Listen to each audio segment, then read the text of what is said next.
Imagine walking down a bustling city avenue at rush hour. Hundreds of people surround you, a river of strangers moving with synchronized purpose. Suddenly, someone ahead of you collapses, clutching their chest. Logic suggests that in a sea of humanity, help will arrive instantly. Someone will call for an ambulance, a doctor might be in the crowd, and multiple hands will reach out to offer comfort. Yet, as the seconds tick by, an unsettling hesitation takes hold. People slow down, exchange uncertain glances, and then, inexplicably, continue walking. This chilling paralysis is not a symptom of widespread apathy or a sudden collapse of human morality. It is a deeply ingrained psychological phenomenon known as the bystander effect. Coined to describe the inverse relationship between the number of people present and the likelihood of any one person intervening, this concept reveals a profound glitch in our social wiring. We assume that crowds provide a safety net, but the science of human behavior tells a darker, more complex story about how groups can actually make us less likely to help. The modern understanding of this phenomenon traces its roots back to a cold March night in 1964. A young woman named Kitty Genovese was brutally attacked outside her apartment building in Queens, New York. According to the initial, sensationalized reports published by the New York Times, 38 neighbors heard her screams or witnessed parts of the assault over a prolonged period, yet no one intervened or called the police until it was too late. The story sent shockwaves through the nation, prompting a desperate search for answers. The public and the press quickly condemned the witnesses, framing the tragedy as a symptom of urban decay and moral rot. Commentators lamented the coldness of city life, assuming that the neighbors simply did not care. But two social psychologists, Latane and Darley, suspected a different mechanism was at play.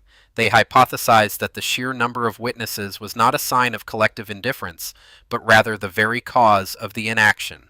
They set out to prove that the presence of others fundamentally alters our individual decision-making process, explaining the seemingly inexplicable behavior of the crowd. Latane and Darley began by bringing college students into a laboratory for what was ostensibly a discussion about university life. In one famous experiment, a participant was placed in a room to fill out a questionnaire. Soon, thick white smoke began pouring into the room through a wall vent. When participants were completely alone, they almost always reported the smoke within 2 minutes. However, when the participant was placed in the room with two other people who were secretly instructed by the researchers to ignore the smoke, the results drastically changed. Only 10% of the participants in the group setting ever left the room to report the emergency, even as the smoke grew so thick it obscured their vision and induced coughing. The researchers realized that humans rely heavily on environmental cues to interpret reality.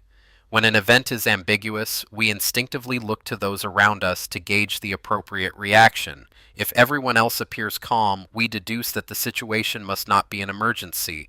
This specific mechanism is called pluralistic ignorance. It occurs when a majority of group members privately reject a norm or believe something is wrong, but incorrectly assume that most others accept it, leading them to conform to a behavior they do not actually endorse. In a sudden crisis, everyone is looking at everyone else for a cue, and because everyone is trying to maintain composure while assessing the situation, the collective cue becomes one of inaction. The group effectively convinces itself that nothing is wrong simply because nobody is acting. We experience mild versions of this social mirroring constantly. Think about sitting in a crowded airport terminal when a loud, unidentified alarm begins to blare. Your heart rate spikes, but before grabbing your luggage and running, you scan the faces of the other passengers. They are looking up from their books and phones, scanning the room just like you. Because no one is panicking, you settle back into your seat, assuming it is just a drill or a malfunction. The crowd has silently negotiated a reality of safety, regardless of the actual danger. But what happens when the emergency is unambiguous? What if there is no room for misinterpretation, such as seeing someone actively suffering a severe medical episode? Here, Latane and Darley identified a second, arguably more powerful force at work, which they termed diffusion of responsibility. This is the psychological process where a person is less likely to take action when other bystanders are present, because the perceived burden of intervening is shared among the group. To test this, the researchers set up another experiment where participants communicated over an intercom system, supposedly to guarantee anonymity. During the conversation, one voice on the intercom began to stutter, choke, and clearly experience a severe seizure, pleading for help before falling silent. When participants believed they were the only one listening to the victim, 85% rushed out of their cubicles to seek help. However, when participants believed there were four other people listening on the intercom line, only 31% took action. The presence of unseen others did not change the severity of the emergency, but it drastically altered the personal weight of the crisis. The internal calculus shifted from a clear moral imperative to a fractured obligation.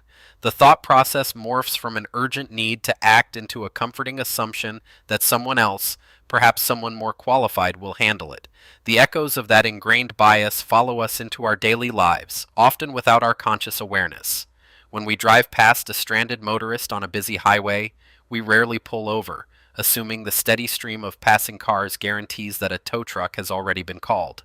The responsibility is diluted across thousands of drivers until it becomes practically weightless for any single individual.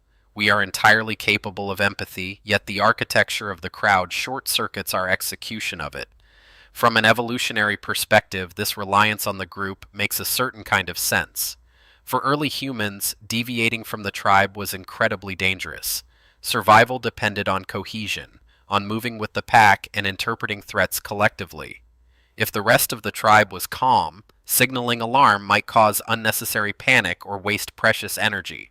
Our brains are ancient machines operating in modern, densely populated environments, still desperately trying to read the room before making a move.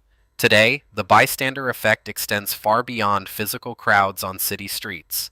The digital age has created the largest, most densely populated spaces in human history, fundamentally transforming how diffusion of responsibility operates. When an urgent request is sent to a massive email list, the response rate plummets compared to a message addressed to a single person. Everyone on the thread assumes another colleague will reply, leaving the sender met with a deafening digital silence. This phenomenon takes on a darker hue in online spaces, particularly concerning cyberbullying or public shaming. A user might witness a relentless barrage of toxic comments directed at a single individual on a social media platform. The urge to intervene, to post a message of support or report the abuse, is quickly stifled by the presence of thousands of silent onlookers. The internet provides an infinite crowd, and therefore an infinite dilution of personal accountability. Interestingly, modern historical research has cast a new light on the very case that served as the catalyst for this psychological field. Decades after the tragic death of Kitty Genovese, journalists and historians re-examined the original police records and witness accounts. They discovered that the narrative of 38 utterly apathetic onlookers was largely a media fabrication. Several neighbors did call the police, and one woman even rushed down the stairs to hold the dying victim in her arms until an ambulance arrived.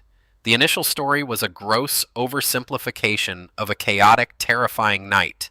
Yet the myth of the 38 witnesses endured because it tapped into a profound anxiety about modern society. While the specific details of that 1964 case were flawed, the subsequent laboratory experiments proved that the psychological mechanisms uncovered were undeniably real. The myth birthed a rigorous scientific inquiry that forever changed our understanding of human behavior. Understanding these hidden forces is not merely an academic exercise. It is a crucial step toward reclaiming our individual agency. The realization that our inaction is often driven by a cognitive glitch rather than a moral failing can be deeply liberating. It removes the heavy cloak of shame we might feel when recalling a time we froze in a crowd, replacing it with a clear-eyed comprehension of the psychological currents that were acting upon us. Armed with this knowledge, we can actively hack our own psychology to break the spell of the crowd. Experts in emergency response and psychology agree that the most effective way to counteract pluralistic ignorance and diffusion of responsibility is to shatter the anonymity of the group. If you find yourself in need of assistance in a public space, shouting a general plea for help is often less effective than making direct eye contact with a specific individual. Imagine you are the one collapsing on that busy avenue. Instead of crying out to the void, pointing directly at someone and giving a specific command changes the dynamic entirely.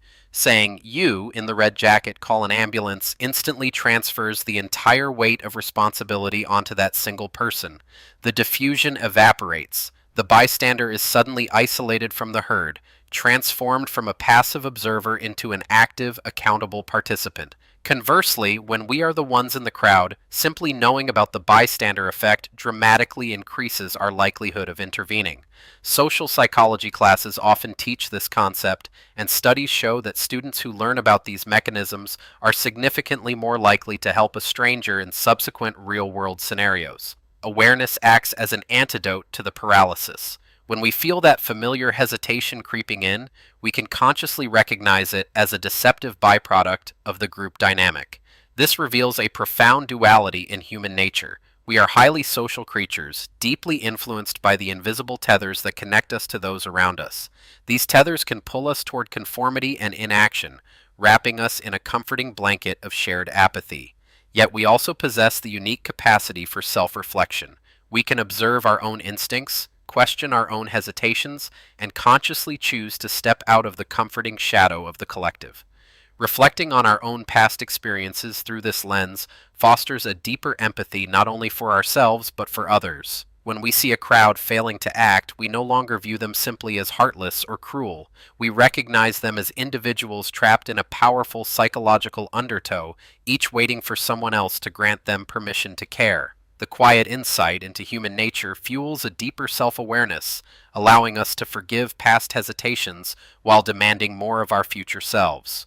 The true power of unraveling the mysteries of the mind lies in how it equips us to navigate the world differently. Every crowded street, every packed subway car, and every sprawling digital forum becomes a landscape where we understand the hidden rules of engagement. We realize that the responsibility to act does not belong to the crowd because the crowd is merely an illusion made of individuals. Ultimately, the science of the bystander effect teaches us that true intervention requires a deliberate rebellion against our social instincts. It demands that we stop looking to our left and our right for a cue on how to be human. By understanding why crowds can make us less likely to help, we unlock the singular power we hold to bridge the gap between a collective tragedy and an individual act of salvation. The next time the world waits for someone else to act, we can choose to be the one who finally steps forward.